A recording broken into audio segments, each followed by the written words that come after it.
जय Hind and hello guys, स्वागत है आपका आपके अपने यूट्यूब चैनल ज्ञानदेव होस्ट में। और इस वीडियो में आपको बताने वाला हूं सेंट्रल इंडस्ट्रियल सिक्योरिटी फोर्स यानी कि CISF कांस्टेबल ट्रेड्समैन भर्ती 2025 ऑनलाइन फॉर्म के बारे में कि कैसे आपको ये फॉर्म फिलअप करना है। तो आप इस वीडियो को देखते रहिए, यहाँ पर आपको स्टेप बाय स्टेप पूरी जानकारी दी जाएगी जिससे कि आप इस फॉर्म को बिना किसी मिस्टेक के भर पाएंगे। तो चलिए शुरू करते हैं गाइज। अगर आपने अभी तक वीडियो को लाइक शेयर नहीं किया कर दीजिए, और अगर आप चैनल के ऊपर नए हैं तो चैनल को सब्सक्राइब कर लीजिएगा। फिर जो लिंक मैंने आपको वीडियो के डिस्क्रिप्शन में दिया है आप ओपन करेंगे। ओपन करने के बाद आपको जानने को मिलेगा कि इसमें कितनी वैकेंसी निकाली गई है। फॉर्म आप लोग यहाँ पर 3 अप्रैल 2025 तक भर पाएंगे। कौन से ट्रेड में एक मेल के लिए कितनी वैकेंसी है और फीमेल के लिए कितनी वैकेंसी, इसकी पूरी जानकारी आपको इस टेबल में दी गई है।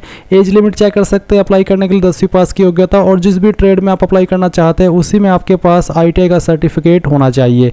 तो सभी इन्फॉर्मेशन चेक करने के बाद आप यहाँ पर जो PST है यानी कि आपकी फिजिकल एलिजिबिलिटी है वो जानेंगे। साथ ही फिजिकल एफिशिएंसी टेस्ट यानी कि रेस कितनी लगानी होगी मेल को और फीमेल को वो जानेंगे। इसके बारे में आपको इन्फॉर्मेशन दी गई है। सभी जानकारी चेक करने के बाद आप नीचे की तरफ आएंगे, ऑफिशियल नोटिफिकेशन PDF के ऊपर क्लिक करके एक बार इस नोटिफिकेशन से भी सभी की सभी जानकारी चेक कर लीजिएगा। जब आपको लगे कि हाँ यार मैं इसमें अप्लाई करने के लिए एलिजिबल हूँ और फिर आपका मन हो अप्लाई करने का, तो आप कैसे अप्लाई करेंगे उसके बारे में जान लीजिए। तो आप यहाँ पर इंपोर्टेंट लिंक के सेक्शन में आएंगे और अप्लाई ऑनलाइन लिंक ओपन करेंगे। आपके सामने CISF की ये वाली वेबसाइट आ जाएगी। अब यहाँ पर आने के बाद में मैं आपको बता दूं कि अगर आपने इस वेबसाइट का इस्तेमाल करके पिछले 2-3 साल के अंदर कोई भी फॉर्म भरा है तो आपका अकाउंट बना हुआ है, आपका रजिस्ट्रेशन यहाँ पर हो रखा है। आप डायरेक्टली यहाँ पर इसमें लॉगिन हो जाने के बाद में अप्लाई कर लेंगे। पर गाइज अगर आप फ्रेशर है, आपने इस वेबसाइट का इस्तेमाल करके कोई फॉर्म नहीं भरा तो आपको रजिस्ट्रेशन करना होगा। और जैसे कि मैंने कहा कि अगर आपने कोई फॉर्म भरा हुआ है तो और आपका जो रजिस्ट्रेशन नंबर है या फिर जो पासवर्ड है वो भूल चुके हैं तो आप forgot registration ID and password इसके ऊपर क्लिक करेंगे। और इसके ऊपर क्लिक करने के बाद में यहाँ पर आपको वो नाम डालना है जो कि आपने रजिस्ट्रेशन करते समय भरा था। अपना फादर नेम डालना है, फिर मदर नेम डालना है, डेट ऑफ बर्थ आपने क्या भरी थी वो आप यहाँ पर सिलेक्ट कर लेंगे, अपना जेंडर सेलेक्ट करेंगे। और फिर यहाँ पर गाइज आपको जो कैप्चा कोड आपके डिस्प्ले के ऊपर आ रहा है वो डालना है और सबमिट कर देना है। इसके बाद में आपको मैसेज के माध्यम से जो आपका रजिस्ट्रेशन नंबर एंड पासवर्ड है वो सेंड कर दिया जाएगा। और अगर आप यहाँ पर इसमें पहले से रजिस्टर्ड है तो होम पेज के ऊपर आकर के लॉगिन के ऊपर क्लिक करके आप डायरेक्टली लॉगिन हो जाएंगे। पर अभी आप यहाँ पर फ्रेशर है, इसके लिए आपको इसमें रजिस्ट्रेशन करना होगा। तो रजिस्ट्रेशन करने के लिए आपको न्यू रजिस्ट्रेशन इसके ऊपर क्लिक करना है। आपके सामने कुछ ऐसा इंटरफेस आएगा। यहाँ पर आपको आपका नाम 10th के सर्टिफिकेट के अकॉर्डिंग एंटर करना है। जो भी आपका नाम है इस नाम को दोबारा डाल करके आपको यहाँ पर वेरीफाई कर देना है। फिर आपसे पूछेगा कि आपने कभी अपना नाम चेंज किया है, अगर हाँ तो यस करें, नहीं तो आपको नो करना है। एंड देन यहाँ पर जो आपका फादर का नेम है वो आपको यहाँ पर एंटर करना है। इसके बाद आपको आपके फादर के नेम को वेरीफाई करना है, दोबारा एंटर करेंगे। और अब आप सेम वे में आपकी मदर्स का नेम यानी कि आपकी माताजी का नाम एंटर करेंगे। ये नाम भी आपको यहाँ पर दोबारा डाल करके वेरीफाई करना है, वेरीफाई मदर नेम के सेक्शन में। और इसके बाद जो आपकी डेट ऑफ बर्थ है वो आपको एंटर करनी है। तो आप यहाँ पर कैलेंडर के ऊपर क्लिक करें। इसके बाद में जो आपका ईयर है पहले आप ईयर सेलेक्ट करें, फिर यहाँ से आपको मंथ और इसके बाद में डे, तो आपकी DOB आ जाएगी। इसके बाद आप सेम तरीके से आपकी DOB को कैलेंडर के ऊपर क्लिक करके वेरीफाई कर देंगे। एंड देन यहाँ पर जो भी आपका जेंडर है वो जेंडर आप सिलेक्ट कर लेंगे। इसके बाद जेंडर को दोबारा सिलेक्ट करके वेरीफाई करेंगे और ये जो यहाँ पर कैप्चा कोड है वो कैप्चा कोड फिल करेंगे और इन सभी जानकारी को चेक करेंगे जो कि अभी आपने यहाँ पर भरी है, क्योंकि बाद में एडिट का मौका नहीं मिलेगा।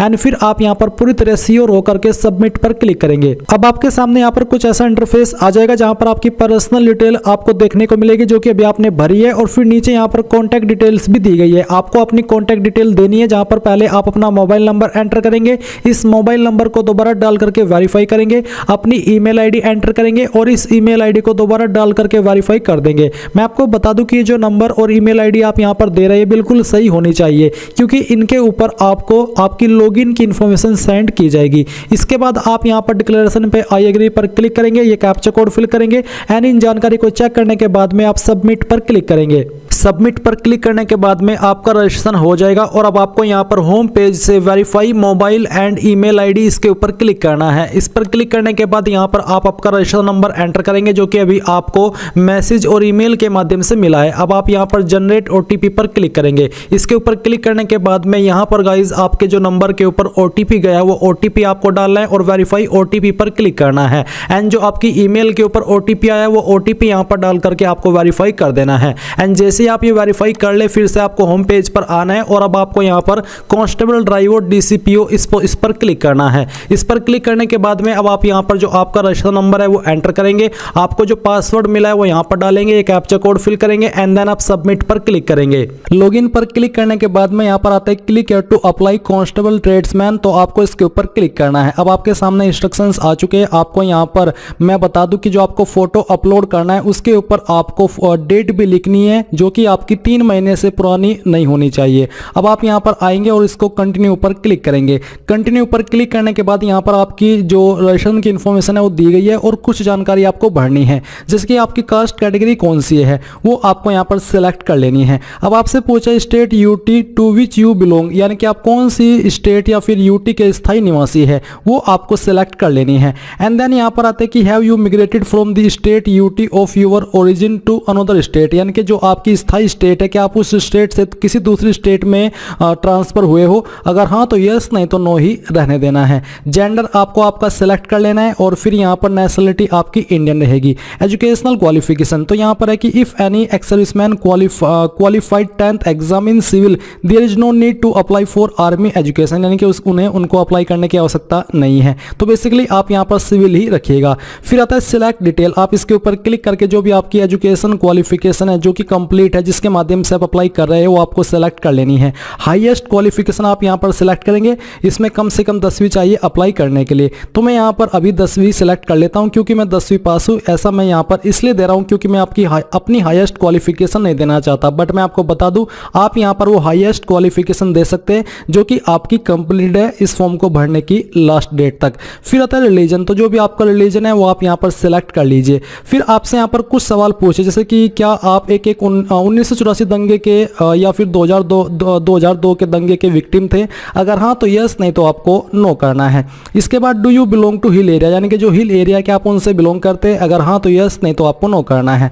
Weather you are an ex serviceman, क्या आप एक्स सर्विसमैन है, अगर हाँ तो यस कीजिए, नहीं तो यहाँ पर भी नो ही रहने दीजिए। क्या आप एक सीआईएसएफ पर्सनल वार्ड से बिलोंग करते हैं, अगर हाँ तो यस, नहीं तो यहाँ पर भी नो ही रहने दीजिए। अब आपसे 15 पॉइंट में पूछे कि whether you are an employ of government department या फिर पब्लिक सेक्टर अंडरटेकिंग, यानी कि क्या आप एक गवर्नमेंट एम्प्लॉय है, अगर हाँ तो यस कीजिए, नहीं तो नो ही रहने दीजिए। डीओबी आपकी दी गई है। इसके बाद आता है name of the trade applied for, आप कौन सी ट्रेड पर अप्लाई कर रहे हो। आप यहाँ पर एक ही ट्रेड पर अप्लाई कर सकते हैं, जिस भी ट्रेड पर आप अप्लाई करना चाहते हैं। तो आप यहाँ पर आपका जो ट्रेड है वो सिलेक्ट कर लीजिए। इसके बाद आता है विजिबल आइडेंटिफिकेशन मार्क, आपकी बॉडी के ऊपर वो निशान जिससे आपकी शरीर की पहचान होती है। अगर आपकी बॉडी के ऊपर कोई भी मार्क नहीं है जो कि परमानेंट हो, तो आप यहाँ पर नो मार्क भी लिख सकते हैं। इसके बाद आता है परमानेंट एड्रेस, यानी कि जो आपका स्थायी पता है वो एड्रेस आप यहाँ पर लिखेंगे एंड जो आपका पोस्ट है वो भी आप यहाँ पर लिख देंगे। इसके बाद में यहाँ पर जो आपकी स्टेट है वो आपको सिलेक्ट कर लेनी है। डिस्ट्रिक्ट आप यहाँ पर सिलेक्ट करेंगे। डिस्ट्रिक्ट के बाद आप अपना पिन कोड यहाँ पर एंटर कर देंगे। अगर आपका जो प्रेजेंट और परमानेंट एड्रेस है वो सेम है तो आप यहाँ पर टिक कर देंगे, अगर अलग है तो अनटिक करके अलग से भर दीजिएगा। फिर आप यहाँ पर देखेंगे ईमेल आईडी आपकी दी है, नंबर आपका दिया गया है। टाइप ऑफ आईडी कार्ड, कोई एक आईडी आप यहाँ पर सिलेक्ट कर लीजिए। इनमें से कोई एक आईडी आपके पास होनी ही चाहिए। जो भी आईडी आपने सिलेक्ट की है उसका नंबर आप यहाँ पर एंटर कर दीजिएगा। फिर आपसे पूछे कि whether the date printed on the photograph taken, यानी कि जो आपका फोटो, क्या आपने ऊपर डेट लिख दिया उसके फोटो के ऊपर किस डेट में आपने फोटो को लिया है, तो आप यहाँ पर यस करेंगे। फिर है have you ever been convicted, यानी कि क्या आप कोर्ट के द्वारा किसी भी केस में दोषी पाए गए हो या आपके ऊपर कोई केस चल रहा है, अगर हाँ तो यस, नहीं तो नो ही रहने दीजिए। Have you ever been dismissed from any service under the central या फिर स्टेट गवर्नमेंट, यानी कि क्या आप कभी सेंट्रल या स्टेट गवर्नमेंट की जॉब से डिसमिस किए गए हो, अगर हाँ तो यस, नहीं तो नो ही रहने दीजिए। 28 पॉइंट है कि क्या आपकी सर्विस टर्मिनेट की गई है किसी भी प्रॉब्लम की चलते, कोई आपकी जॉब थी, अगर हाँ तो यस, नहीं तो यहाँ पर भी नो कर दीजिए। फिर आप यहाँ पर टिक करेंगे एंड सेव एंड प्रीव्यू पर क्लिक करेंगे। अब आपने जो भी जानकारी भरी है इन सभी को एक बार फिर से वेरीफाई कर लीजिए। वेरीफाई करने के बाद में यहाँ पर टिक करें एंड टिक करने के बाद में आप यहाँ पर फाइनल सबमिशन पर क्लिक करें। इसके बाद आप यहाँ पर ओके करें। ओके करने के बाद में आपके सामने डॉक्यूमेंट का सेक्शन आ चुका है। यहाँ पर आपको प्रूफ ऑफ एज, जिसमें कि आपके डॉक्यूमेंट का फॉर्मेट पीडीएफ का है, साइज 1 MB से कम रहना चाहिए। इसमें आप प्रूफ ऑफ एज में आपका बर्थ सर्टिफिकेट या फिर जो 10th का सर्टिफिकेट है जिसके अंदर आपकी डीओबी मेंशन होती है वो अपलोड कर सकते हैं। आपके पास 2 विकल्प है यहाँ पर अपलोड करने के। तो जहाँ पर भी आपका सर्टिफिकेट है 10th की मार्कशीट का वो आप यहाँ पर सिलेक्ट करेंगे और उसको इस प्रकार से ओपन कर देंगे। ओपन करने के बाद आप यहाँ पर अपलोड पर क्लिक करेंगे तो आपकी फाइल यहाँ पर अपलोड हो जाएगी। इसके बाद में यहाँ पर आता है आपके सामने एजुकेशनल सर्टिफिकेट मैट्रिकुलेशन, यानी कि जो आपका 10th का सर्टिफिकेट है, जो आपकी क्वालिफिकेशन है, वो आप यहाँ पर अपलोड करेंगे। इसका फॉर्मेट भी आपका PDF का ही रखा है, तो जहाँ पर भी आपका 10th का सर्टिफिकेट है वो सिलेक्ट करें एंड यहाँ पर इसको ओपन कर दे। ओपन करने के बाद अपलोड के ऊपर क्लिक करके आप इसको भी यहाँ पर अपलोड कर दे। तो ये आपकी जो दोनों फाइल है वो यहाँ पर अपलोड हो चुकी है। अब आता है डोमिसाइल सर्टिफिकेट, यानी कि आपका निवास प्रमाण पत्र, ये आपको यहाँ पर अपलोड करना है। फिर आपको फोटो अपलोड करना है। आपको बोले duly dated on photograph taken not more than 3 month old, तो यहाँ पर आपको फोटो अपलोड करना है। साइज 20 से 50 KB के बीच में रखा है। तो आपकी जहाँ पर भी फाइल है वो आप सिलेक्ट करेंगे। मैं आपको यहाँ पर एक फाइल सिलेक्ट करके दिखाता हूँ। मैं CIS हमारी इस फोटो को सिलेक्ट करता हूँ। ये सिलेक्ट करने के बाद में यहाँ से मैं इसको ओपन करता हूँ। ओपन करने के बाद अपलोड के ऊपर क्लिक करता हूँ तो आपकी फ़ोटो यहाँ पर अपलोड हो जाएगी। इसके बाद आप यहाँ पर सेम तरीके से आपका जो सिग्नेचर है वो अपलोड करेंगे एंड सिग्नेचर का साइज़ 10 से 20 KB के बीच में रखा है। सिग्नेचर का जो बैकग्राउंड है वो हल्का सा बेसिकली वाइट ही रहना चाहिए। तो आप यहाँ पर सिग्नेचर सेलेक्ट करके यहाँ से ओपन कर दीजिए और फिर इसको अपलोड कर दीजिए। एंड जो आपके यहाँ पर डॉक्यूमेंट है ये सभी आपको वेरीफाई भी कर लेने हैं व्यू फाइल या फिर व्यू फोटो के ऊपर क्लिक करके। इसके बाद आप सेव एंड कंटिन्यू पर क्लिक करेंगे। अब गाइस यहाँ पर अगर आपसे फीस ली जा रही है, यानी कि आप जनरल OBC है, तो आपको फीस जमा करनी है और जैसे ही आप फीस जमा कर देंगे आपके ऑनलाइन माध्यम का इस्तेमाल करके, तभी आप अपने एप्लीकेशन फॉर्म का फाइनल प्रिंट आउट ले पाएंगे। तो यहाँ पर SC ST के लिए कोई फीस नहीं है, इसलिए यहाँ पर डायरेक्टली प्रिंट एप्लीकेशन का लिंक आ चुका है। आप यहाँ पर आएंगे, जानकारी को चेक करके प्रिंट के ऊपर क्लिक करेंगे और अगर आपके पास अभी प्रिंटर मौजूद नहीं है तो आप यहाँ पर इसको PDF के रूप में सेव कर लीजिए और बाद में प्रिंट करा लीजिएगा।